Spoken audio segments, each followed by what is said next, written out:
lecer dony alo loring lokan hunibar tugungam le pori chosi azingbuge bon luke.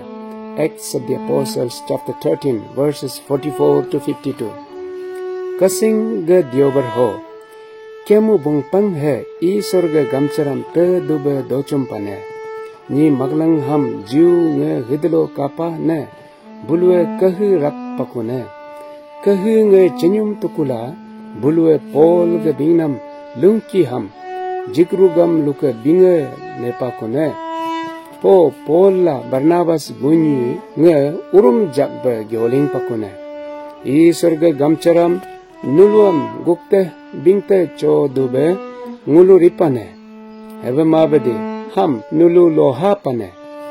nulue narva sanguam narak nyunamam hatang gube mangma huku gube suku jakso sija ngulu jantail gube tabe dekune nguluam risse rimu dobe jisu sibe gyori ho kanam ne nuluam ngo gangda malange muru akube mapane huku he ngage rengpinge sachange jama gangda takchibe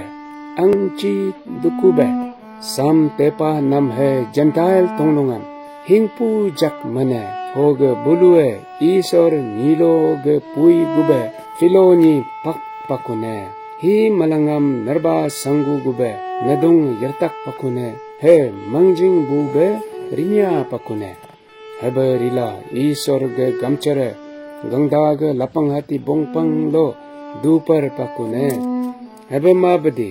jiu tonglunge adum arum ge dene mangjing jakbu ata lagbela kemu ge ridung bingdung gebu nyaga lagbe ribam laila polla Barnabas garbelo hingye chajapla nyemak serap laila bingha bu achambe parapane hoge bunyam mu buluge lapang hati loke rukha pakune ho bulue loba nge tarkumasunge hala buluge aleh luke kaskayangam leding hane hoge ikonium nyokube angiu pakune ebe mabedi niti mangjing charbe tapwe bu ata hai darak hulu luke la hingpu hingyer luke chenyum pakune